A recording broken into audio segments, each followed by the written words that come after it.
আসসালামু আলাইকুম রহমতুল্লাহ বারাকাতুহ। মধ্যপ্রাচ্য সংকট নিয়ে আলোচনায় আপনার সাথে রয়েছি আমি মোহাম্মদ জাকিউল আলম ভুইয়া। মধ্যপ্রাচ্য সংকট, মার্কিন সাম্রাজ্যের শেষ যুদ্ধ। কথাটি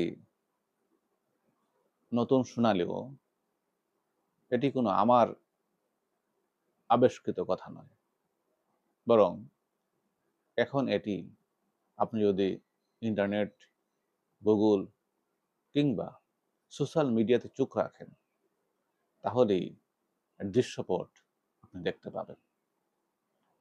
আপনার কাছে মনে হবে যে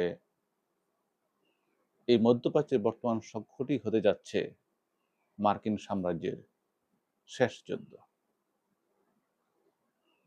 আসলে দেখেন, কোনো সাম্রাজ্যই বেশি দিন টিকে থাকেনি। এই পৃথিবীর ইতিহাসে আমরা অনেক সাম্রাজ্যের গল্প জানি। আমরা গল্প জানি সেই রোম সাম্রাজ্যের কথা, যেটা শুরু হয়েছিল খ্রিস্টের জন্মের পূর্বে। কিন্তু সে সাম্রাজ্য আজ কোথায় গেল? সেটা হারিয়ে গেল। সেটা হারিয়ে গেল ওসমানীয় সাম্রাজ্যের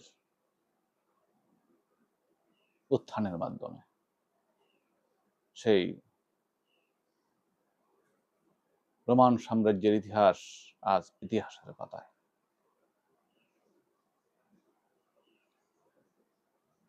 তারপর আমরা যদি ব্রিটিশ সাম্রাজ্যের কথা বলি,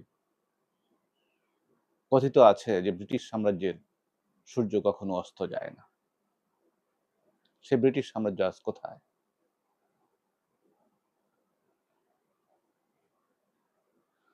1947 সালে পাকিস্তান এবং ভারতের স্বাধীনতা লাভের মধ্য দিয়ে ব্রিটিশের বিশাল অঞ্চল হাতছাড়া হয়ে যায়। তারপর সর্বশেষ 1997 সালে চীনের কাছে এই ব্রিটিশের অংশ হংকংকে হস্তান্তরের মাধ্যমে এই ব্রিটিশ সাম্রাজ্যের পুরোপুরি অস্তিত্ব বিলীন হয়ে যায়। আজ তারা ইতিহাসের পাতায়।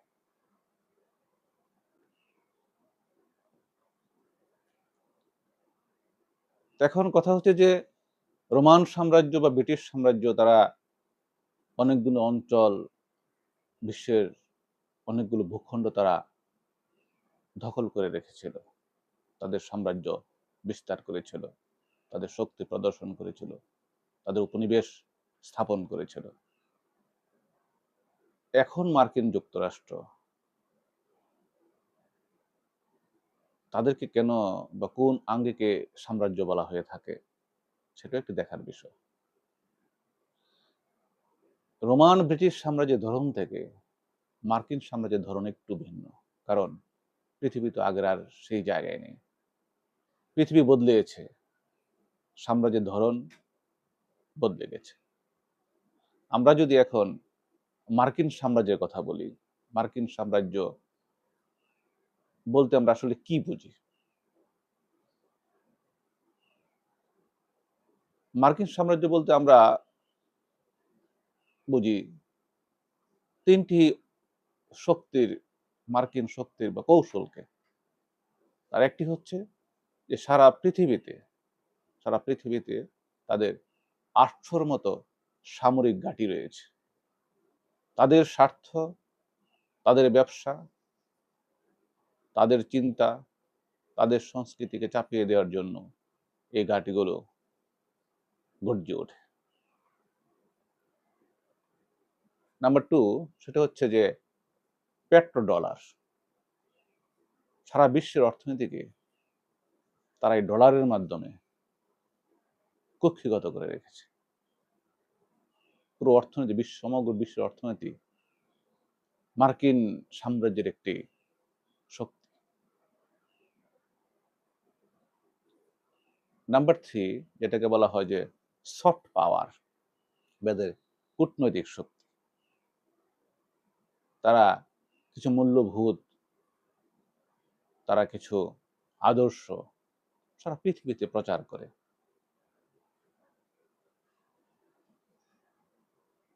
প্রচার করে তাদের জন্য না, প্রচার করে অন্যের জন্য। যখনই মার্কিন স্বার্থ কোথাও বিঘ্নিত হয়, মার্কিন স্বার্থ কোথাও হুমকির সম্মুখীন হয়, তখন এই মার্কিন সাম্রাজ্যের ৩টি অস্ত্র গর্জে ওঠে। কখনো বা পেট্রো ডলারের মাধ্যমে নিষেধাজ্ঞা প্রয়োগ করে, ডলার আটকিয়ে দিয়ে ডলারের বাজারকে নিয়ন্ত্রণ করে, কখনো বা তাদের যে সফট পাওয়ার, কূটনৈতিক, মানবাধিকার, মূল্যবোধ, গণতন্ত্র, বিভিন্ন রাষ্ট্রে রাষ্ট্রে গণতন্ত্র লঙ্ঘিত হচ্ছে, মানবাধিকার লঙ্ঘিত হচ্ছে, গণতন্ত্র মুক্তিতে পড়ছে, তাদের এই সমস্ত কথাবার্তা, তাদের শক্তিগুলো, তাদের অস্ত্রগুলো গর্জে ওঠে ওই সমস্ত রাষ্ট্রগুলোকে নিয়ন্ত্রণের জন্য। কারণ সেখানে মার্কিন স্বার্থ চলমান। যখনই মার্কিন স্বার্থ চলমান থাকে, তখন সেই সমস্ত রাষ্ট্রগুলোর মানবাধিকার নিয়ে, তাদের গণতন্ত্র নিয়ে, তাদের মূল্যবোধ নিয়ে, তাদের আদর্শ বা সংস্কৃতি নিয়ে, তাদের আগ্রাসন নিয়ে একটি শব্দ উচ্চারিত হবে না। এটি হচ্ছে তাদের সাম্রাজ্যের ধরন, এবং এভাবে সমগ্র পৃথিবীতে তারা বিভিন্ন ঘাঁটির মাধ্যমে, ডলারের নিয়ন্ত্রণের মাধ্যমে এবং তাদের সফট পাওয়ারের মাধ্যমে সারা পৃথিবীতে এক বিশাল সাম্রাজ্য গড়ে তুলেছে।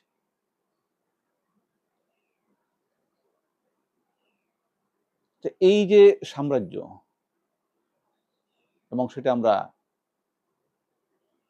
লক্ষ্য করছি, এখন তার একক সাম্রাজ্য। তার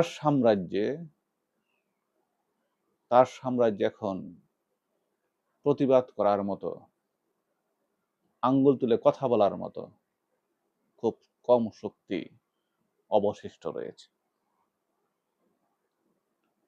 কিন্তু এত বড় সাম্রাজ্যের, এত বড় শক্তির কি হলো আজ? কেন এই কথাটি আসছে? কেন বলা হচ্ছে, বা কেন আজকের এই ভিডিওতে আমরা বলতে চাচ্ছি যে মধ্যপ্রাচ্য সংকট মার্কিন সাম্রাজ্যের সর্বশেষ যুদ্ধ। তার মানে কি মার্কিন সাম্রাজ্য আর টিকে থাকছে না? তাকে কি আর যুদ্ধ করতে হচ্ছে না? কারণ আমরা যদি মার্কিন যুক্তরাষ্ট্রের ইতিহাস ঘাঁটি, সে 1492 খ্রিস্টাব্দে ক্রিস্টোফার কলম্বাস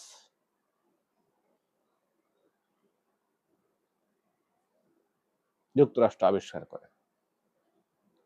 সে 1492 থেকে 1776, প্রায় 280 বছরের বেশি সময় তারা ব্রিটিশদের উপনিবেশ ছিল।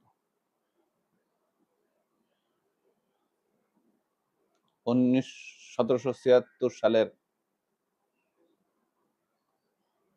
যখন তারা স্বাধীনতা লাভ করলো, সেই থেকে তারা আস্তে আস্তে নিজেদেরকে প্রকাশ করতে শুরু করলো, এবং সেই প্রকাশটা আসলো আজকের তাদের এই সাম্রাজ্য বিস্তারের মাধ্যমে সর্বশেষ পরিস্থিতি।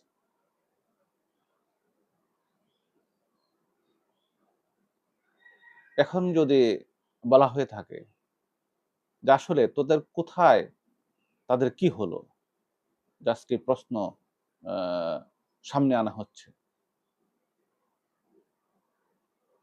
এখানেই হচ্ছে মূল কথা। আমরা মধ্যপ্রাচ্য সংকট নিয়ে সবাই উদ্বিগ্ন, সারা পৃথিবী। আমরা বাংলাদেশ সহ তৃতীয় বিশ্বের দেশ নয় শুধুমাত্র, আজকের উন্নত রাষ্ট্রগুলো সবাই আজকে উদ্বিগ্ন। কারণ মধ্যপ্রাচ্য কোনো সংকট তারা মানে সমস্ত পৃথিবীকে নাড়া দেয়। এর একটি ঐতিহাসিক প্রেক্ষাপট রয়েছে। প্রেক্ষাপটটা হচ্ছে এই: মধ্যপ্রাচ্য এমন একটা অঞ্চল, যে অঞ্চলটা এশিয়া ইউরোপ এবং আফ্রিকাকে সংযোগ করেছে। এই সংযোগ স্থলটাই হচ্ছে মধ্যপ্রাচ্য। এখন এই ৩ টি মহাদেশকে যে সংযোগ স্থল, যে অংশটুকু, সেই অংশটুকু প্রায় ৬০ থেকে ৭০ লক্ষ বর্গ কিলোমিটার। দৃষ্টিকোণের পার্থক্য থেকে হয়তোবা একটু কম বেশি হতে পারে। বলা হয়ে থাকে প্রায় ৭০ লক্ষ বর্গ কিলোমিটার। এখানে প্রায় ১৭ টি দেশকে অ্যা বিবেচনা করা হয়। এই যে মধ্যপ্রাচ্যের যে অঞ্চলগুলো। তো সেখানেই সংকট। সেখানে সংকট এখন ইরান যুক্তরাষ্ট্রের যুদ্ধ চলছে। যে যুদ্ধ শুরু করেছিল যুক্তরাষ্ট্র এবং ইসরায়েল যৌথভাবে ফেব্রুয়ারি মাসের ২৮ তারিখে ইরান আক্রমণের মধ্য দিয়ে। এবং সেখানে তাদের ঘোষণায় ছিল যে তারা ইরানকে খুব অল্প সময়ের মধ্যেই তারা পরাভূত করবে এবং মধ্যপ্রাচ্যের পুরো নিয়ন্ত্রণ তাদের হাতে চলে আসবে। কারণ এই মধ্যপ্রাচ্যের নিয়ন্ত্রণ এজন্যই দরকার। এই অঞ্চলটি সারা পৃথিবীর অর্থনীতির চালিকা শক্তির কেন্দ্রবিন্দু। কারণ এখানেই রয়েছে সুয়েজ খাল, এখানেই রয়েছে হরমুজ প্রণালী, এখানেই রয়েছে বাব আল মানদেব সেই প্রণালী। এই প্রণালীগুলো ব্যবহার করে সারা পৃথিবীর বাণিজ্য, অর্থনীতি, তেল বা আমরা যা কিছু বলি সবকিছু নিয়ন্ত্রণ হয়। তাই এই অঞ্চলটি যদি হাতছাড়া হয়ে যায়, এই অঞ্চলটি যখন কারো নিয়ন্ত্রণে চলে যায়, তখন সে বিচ্ছিন্ন হয়ে পড়ে। আমরা দেখেছি যে মার্কিন যুক্তরাষ্ট্র সারা পৃথিবীতে যে ঘাঁটিগুলো স্থাপন করেছে, তার অনেকগুলো ঘাঁটি রয়েছে মধ্যপ্রাচ্যে। কারণ তাকে মধ্যপ্রাচ্যের তেল নিয়ন্ত্রণ করতে হয় এবং বিশ্বের ব্যবসা-বাণিজ্যের যে রুটগুলো রয়েছে, যেহেতু সেগুলো মধ্যপ্রাচ্য কেন্দ্রিক, কাজেই এই পথগুলো যদি যুক্তরাষ্ট্রের নিয়ন্ত্রণে থাকে, তখন সারা পৃথিবীকে তার শাসন করতে সহজ হয়। আমরা গত কয়েক দশক ধরে যদি আমরা দেখি বা যদি এ বিবেচনায় নিয়ে আসি, তাহলে আমরা দেখব যে এই মধ্যপ্রাচ্যে যুক্তরাষ্ট্রের একচ্ছত্র আধিপত্য।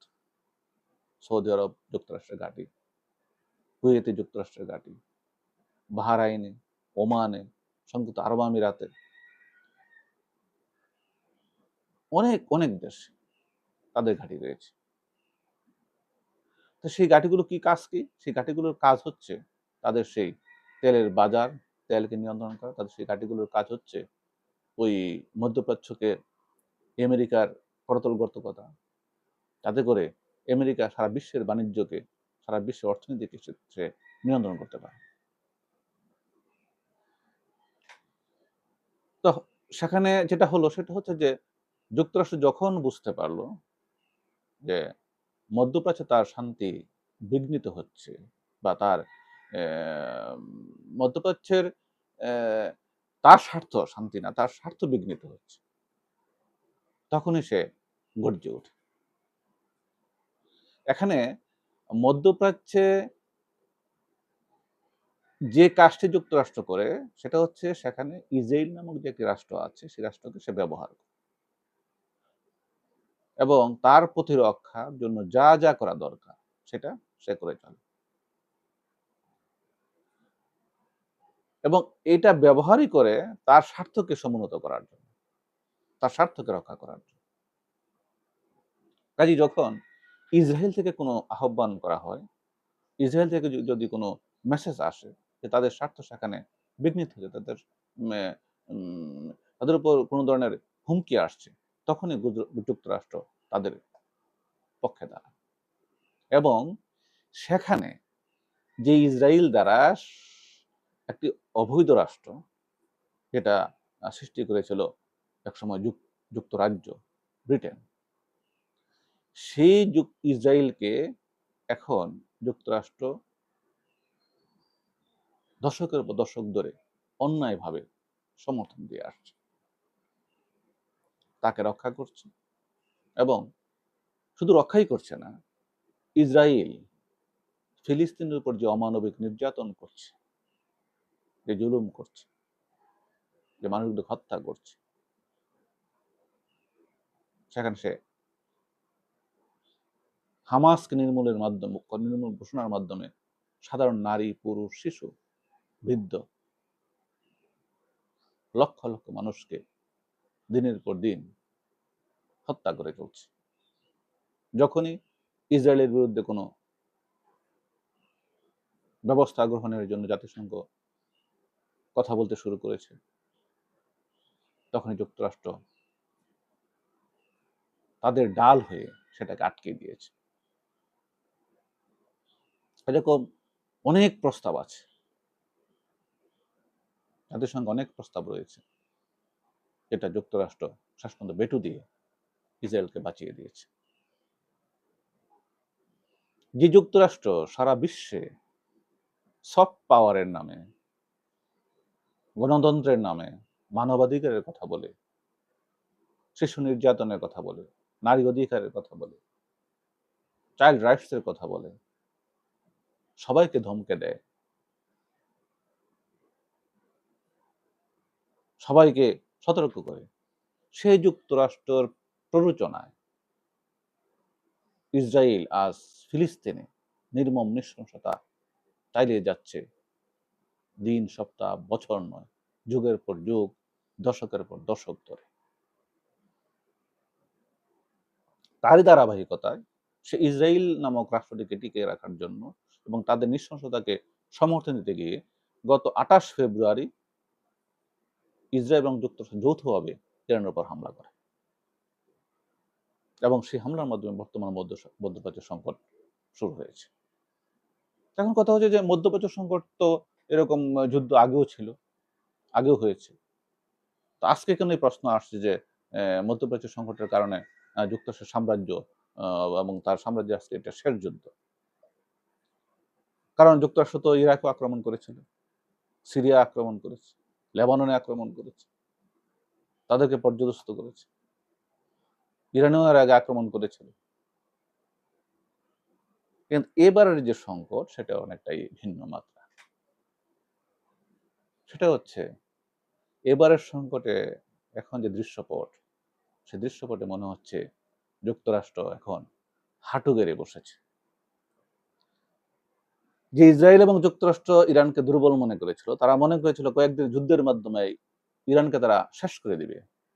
যুক্তরাষ্ট্রের প্রেসিডেন্ট যেখানে ঘোষণা করেছিল যে তাদেরকে, তাদের সভ্যতাকে এক রাতের মধ্যে তারা শেষ করে দিবে,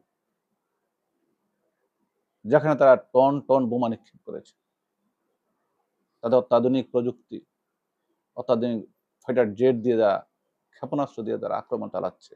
তারা ভেবেছিল ইরানকে তারা নিঃশেষ করে দেবে, কিন্তু ফলাফল হলো উল্টো। যুদ্ধের প্রকৃতি এখন বদলে গেছে। এখন বিমান এবং ট্যাঙ্ক ব্যবহার করে সব যুদ্ধক্ষেত্রে সফল হওয়া যায় না। তার বড় প্রমাণ হচ্ছে বর্তমান মধ্যপ্রাচ্যে মার্কিন যুক্তরাষ্ট্র এবং ইরানের যুদ্ধ। সেখানে দেখা গেল সামান্য কয়েক হাজার ডলারের একটি ড্রোনকে ঠেকা দিয়ে গিয়ে,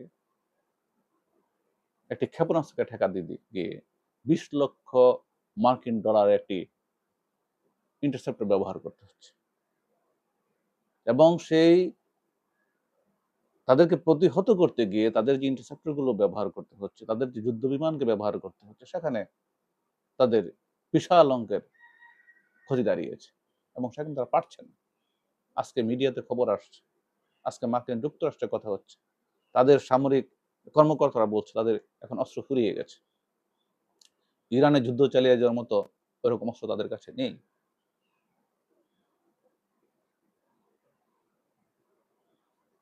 তার মানে এখন যুক্তরাষ্ট্র অনেকটাই বুঝতে পেরেছে যে সব কিছুরই শেষ আছে, এবং সেই শেষটা হয়তো এই মধ্যপ্রাচ্যের এই সংকট থেকেই প্রকাশিত হলো।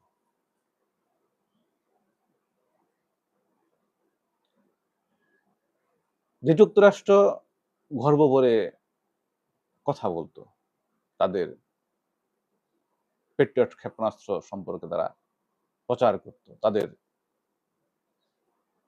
F-35, F-16 বিমান নিয়ে গর্ব করত, সেই F-35 বিমানগুলো এখন মুখ থুবড়ে পড়েছে মধ্যপ্রাচ্যের মার্কিন ঘাঁটিতে। মধ্যপ্রাচ্যের মার্কিন ৯টি ঘাঁটি, যেটা মিডিয়াতে এসেছে, সেটা প্রায় ধ্বংস হয়ে গেছে। অত্যাধুনিক ড্রোন ইরান ভূপাতিত করছে, তাদের হেলিকপ্টারগুলো ইরানে ভূপাতিত করা হচ্ছে, তাদের F-35 বিমান সেখানে ভূপাতিত করা হয়েছে।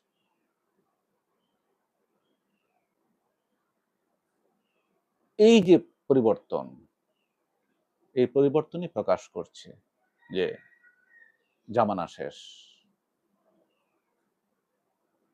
মার্কিন সাম্রাজ্যের যে ধারাবাহিকতা, সেটা হয়তোবা এখন শেষ হতে চলেছে। তার আরেকটি লক্ষণ হচ্ছে, একসময় মধ্যপ্রাচ্যের দেশগুলো, বিশেষ করে সৌদি আরব, জর্দান, যুক্তরাষ্ট্রের বিশেষ অনুগত দুটি দেশ, সংযুক্ত আরব আমিরাত, ওমান, তার চেয়ে বেশি অনুগত সৌদি আরব এবং জর্দান। আজকে সেই সৌদি আরব এবং জর্দান এখন যুক্তরাষ্ট্রকে বা যুক্তরাষ্ট্রের উপর তারা ওইভাবে নির্ভর করতে পারছে না। সেখানেও তারা নতুন কৌশল অবলম্বন করতে চাচ্ছে।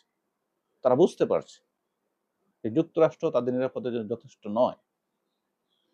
একসময় তারা ভাবতো যে যুক্তরাষ্ট্র যদি আমাদের পাশে থাকে, তাদের ঘাঁটিগুলো যদি এখানে আমাদের অবস্থান করে, তাহলে হয়তো বা আমাদের এই দেশগুলো, এই অঞ্চলগুলো রক্ষা পাবে। কিন্তু আজকে মধ্যপ্রাচ্য সংকট, মধ্যপ্রাচ্যের ইরান যুক্তরাষ্ট্রের যুদ্ধ, সেটা প্রমাণ করলো যে মার্কিন যুক্তরাষ্ট্রের থার্ড, ইসরায়েলের আয়রন ডোম, পেট্রিয়ট ক্ষেপণাস্ত্র, যুক্তরাষ্ট্রের F-35, F-16, এই বিমানগুলি, অস্ত্রগুলো কেবলই এখন ইতিহাস হয়ে যাচ্ছে, বিশেষ করে মধ্যপ্রাচ্যের এই যুদ্ধ।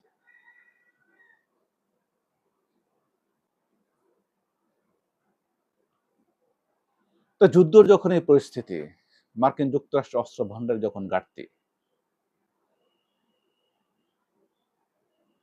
মার্কিন নিজ দেশে যখন এই যুদ্ধবিরোধী অবস্থান,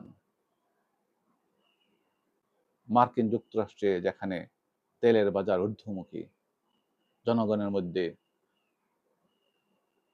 অর্থনৈতিক চাপের উদ্বেগ, তাদের স্বার্থ, তাদের ব্যবসা, তাদের পররাষ্ট্রনীতি যখন আজ প্রশ্নের সম্মুখীন,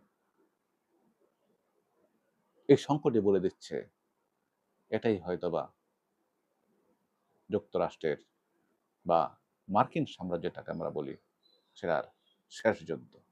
তবে বন্ধুরা, এখানেই শেষ নয়। আমরা ধারাবাহিকভাবে কেন এই মধ্যপ্রাচ্য সংকট যুক্তরাষ্ট্রের মার্কিন সাম্রাজ্যের শেষ যুদ্ধ হতে চলেছে, সেটা আমরা বিশ্লেষণ করব। কারণ একটি পর্বের মাধ্যমে এটি বিশ্লেষণ করা খুবই দুরূহ। আমরা আশা করছি আগামী পর্বগুলোতে আমাদের পাশে থেকে আমাদের এই আলোচনাকে এগিয়ে যেতে, আমাদের আলোচনার সাথে থেকে আমাদেরকে সহযোগিতা করতে আপনারা আমাদের পাশে থাকবেন। ভিডিওটি ভালো লাগলে সাবস্ক্রাইব করে আমাদের পাশে থাকুন এবং আমাদেরকে অনুপ্রাণিত করুন, যাতে আমরা আগামী ভিডিওতে আপনাদের সাথে এসে কথা বলতে পারি। আজকের মতো এখানেই শেষ করছি। আসসালামু আলাইকুম ওয়া রাহমাতুল্লাহি ওয়া বারাকাতুহু।